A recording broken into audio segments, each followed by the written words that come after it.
BSc nursing के पहले वर्ष के छात्र छात्राएं हैं। Yes sir. कुछ आपके प्रश्न हैं जो आप मुझसे पूछना चाहते हैं, पूछें एक एक करके। सर यदि कोई पैरालाइज हो जाए तो उसका ट्रीटमेंट क्या करना चाहिए? यदि कोई पैरालाइज हो जाए और आप इमरजेंसी में है, एक आदमी आता है जिसके शरीर का एक तरफ का अंग काम नहीं कर रहा है, दायां हाथ दायां पैर नहीं उठ रहा है या बायां हाथ बायां पैर नहीं उठ रहा है, मरीज बोल नहीं पा रहा है, स्पीच क्लियर नहीं है, वॉबल कर रहा है, अगर आप उसको घर वाले हिस्ट्री देंगे कि साहब आज चाय पिलाई, पानी पिलाया, चाय पानी नहीं पी पाए, वो मुंह के एंगल से ड्रिबल कर रहा है, निगल नहीं पा रहे थूक को, ऐसी स्थिति में क्या डायग्नोसिस बनाएंगे, ऐसा क्यों हो रहा है? अगर ऐसा हो रहा है तो इसका मतलब है कि मरीज में दो मेडिकल प्रॉब्लम आई हैं, उसको स्ट्रोक कहा जा सकता है या हेमरेज कहा जा सकता है, हिंदी में लकवा कहा जा सकता है, पैरालिसिस हुई है। पैरालिसिस के दो कारण हो सकते हैं। पूछे मरीज से, क्या ब्लड प्रेशर के मरीज हैं? क्या ये ब्लड प्रेशर की दवा खाते थे?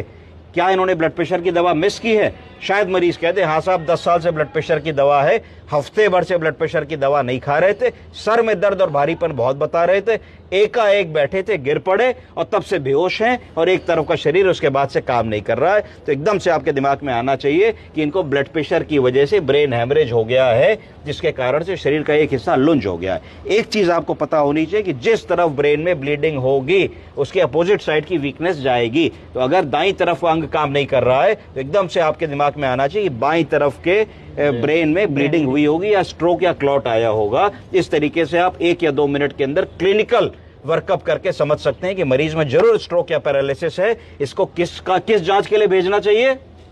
CT scan. एमआरआई की कोई जरूरत नहीं है, क्योंकि हमको सिर्फ इतना देखना है कि ब्लड क्लॉट हुआ है या ब्लीड हुआ है ना, स्ट्रोक है कि क्लॉट है। तो इसके लिए हम लोगों को सीटी स्कैन की जरूरत है। अगर ब्लीडिंग बड़ी सी होगी, नस फटी होगी, तो सफेद रंग का इतना बड़ा सा सीटी स्कैन में एक गोला दिखेगा। इसको तुरंत डायग्नोसिस कर लोगे। जिसको सीटी नहीं भी देखना आता वो डायग्नोसिस कर लेगा। कैसे डायग्नोसिस करोगे? कॉमन सेंस है। सीटी स्कैन की फिल्म देखोगे, एक मिड लाइन होगी, आधा ब्रेन इधर आधा ब्रेन इधर, दोनों एक जैसे दिखने चाहिए। जिस तरफ एक कोई चीज गड़बड़ लग रही है वहीं आंखें रोक लो कि ये क्या है।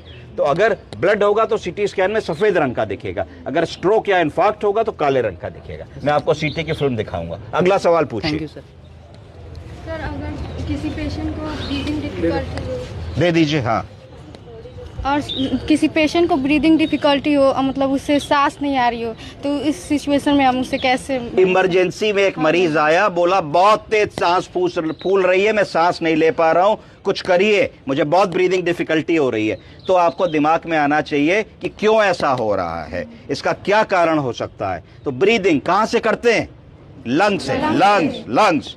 तो दिमाग में आना चाहिए कि लंग की कोई पैथोलॉजी हो सकती है। तुरंत पूछिए, बीड़ी सिगरेट तो नहीं पीते हैं, दमा अस्थमा सीओपीडी की कोई शिकायत तो नहीं है, नेबुलाइजर पफ की मशीन तो घर में नहीं लेते हैं। तो एकदम से आपको पता लग जाएगा कि भाई आप क्या डील करने वाले हैं। अगर वो कहता है इसमें सब कुछ भी नहीं करते हैं और बिल्कुल ठीक थी, आज पहली बार हमारी सांस बहुत फूल रही है, फिर आपके दिमाग में 2 चीजें आनी चाहिए कि अगर इतनी ज्यादा सांस फूल रही है, पहले की कोई हिस्ट्री नहीं है, तो लंग की भी पैथोलॉजी हो सकती है और हार्ट की भी पैथोलॉजी हो सकती है। फिर आपको दोनों चीजें पूछनी पड़ेंगी कि ब्लड प्रेशर की बात तो नहीं है, पैरों में सूजन तो नहीं आती, सीढ़ी चढ़ते हैं तो सांस तो नहीं फूलती, डॉक्टर की मदद लेनी पड़ेगी, एक ईसीजी कराना पड़ेगा, एक चेस्ट एक्सरे करना पड़ेगा, SpO2 तुरंत देख लेना होगा कि कैसा हो रहा है। इस तरीके से आप ब्रेथलेसनेस को आगे प्रोसीड करेंगे। इमरजेंसी में नेबुलाइज कराएंगे, इमरजेंसी में उसको हम लोग ऑक्सीजन लगा देंगे। इमरजेंसी में अगर हमारे पास उपलब्ध है तो ब्लड प्रेशर चेक कर लेंगे। अगर ब्लड प्रेशर बढ़ा हुआ है, उसकी वजह से भी सांस फूल सकती है, तो ब्लड प्रेशर घटाने की कोई दवा देंगे।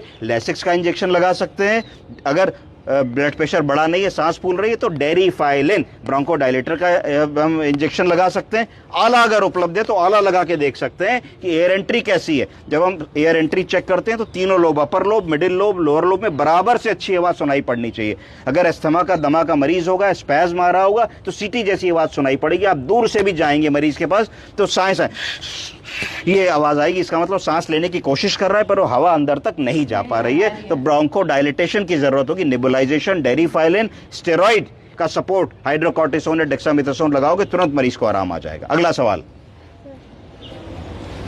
सर अगर कोई पर्सन उसे एंजाइटी अटैक आता है तो सर हम उसे कैसे केयर प्रोवाइड कर सकते हैं? एंजाइटी अटैक ये कॉमन प्रॉब्लम है। आए दिन हम लोगों के पास मरीज आएंगे, ओपीडी में आते हैं, जो एंजाइटी से पीड़ित होते हैं। उनके घर वाले कहते हैं कि साहब ये निरंतर कुछ बताते रहते हैं। कभी बताएंगे कि पेट में दर्द है, कभी बताएंगे कि साहब चक्कर आ गया, कभी बताएंगे उल्टी आ गई, रोज अस्पताल लेके भागते हैं। सारी जांचें करा ली, एक इतना सारा एक बंडल भर के, अटैची भर के हमारे पास सीटी स्कैन, अल्ट्रासाउंड और ब्लड की रिपोर्ट से निकलता कुछ नहीं है।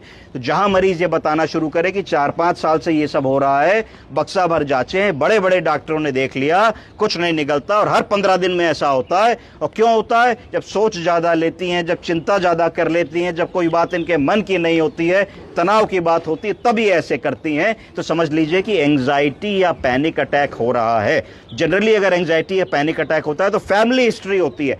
थोड़ा पीछे जाके पूछेंगे कि मम्मी को तो प्रॉब्लम नहीं थी, पापा को तो प्रॉब्लम नहीं थी, भाई बहनों को तो प्रॉब्लम नहीं थी, तो कहीं ना कहीं से आपको पता लगेगा कि हाँ, कहीं ना कहीं फैमिली में उस तरीके की प्रॉब्लम थी। कहीं उनके साथ कोई ऐसी दुर्घटना तो नहीं हुई, कोई परिवार में बड़ा शौक आया हो, किसी की डेथ हुई हो, बिजनेस में बड़ा लॉस हुआ हो, कोई और तनाव की बात हो, विवाद हुआ हो, कोई कोर्ट केस चल रहा हो, तो भी कई बार ऐसा होता है कि मेंटल हेल्थ पे उसका प्रभाव आता है। अगर कभी भी कोई मरीज हमारे पास ऐसा आ रहा है, उसकी सारी जो चीजें हम देख सकते हैं, हमने चेक कर ली, तो क्लोनाज़ेपैम की गोली, क्लोनापेक्स 0.25 की गोली खिला देने में कोई नुकसान नहीं है। अगर उसकी एंजाइटी का उसको अटैक आ रहा होगा तो तुरंत वो 5 मिनट में मुस्कुरा के कहेगा, thank you sister, thank you doctor, मुझे तो आराम आ गया।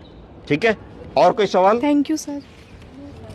सर, जब भी हम किसी ओल्ड एज के बारे में बात करते हैं तो सबसे पहला कंसर्न तो ये रहता है कि अगर उनको अपने घर पे भी देख रहे हैं तो वो जल्दी जाते हैं, उनको नींद नहीं आती है, वो कभी कभी खाना स्किप करते हैं। बुजुर्ग आदमी चिड़चिड़ाता है, नींद नहीं आती, खाना स्किप करते हैं, टेंट्रम थ्रो करते हैं, अटेंशन सीकिंग बिहेवियर हो जाता है। तुम स्कूल के लिए तैयार होकर निकल रही हो, नर्सिंग कॉलेज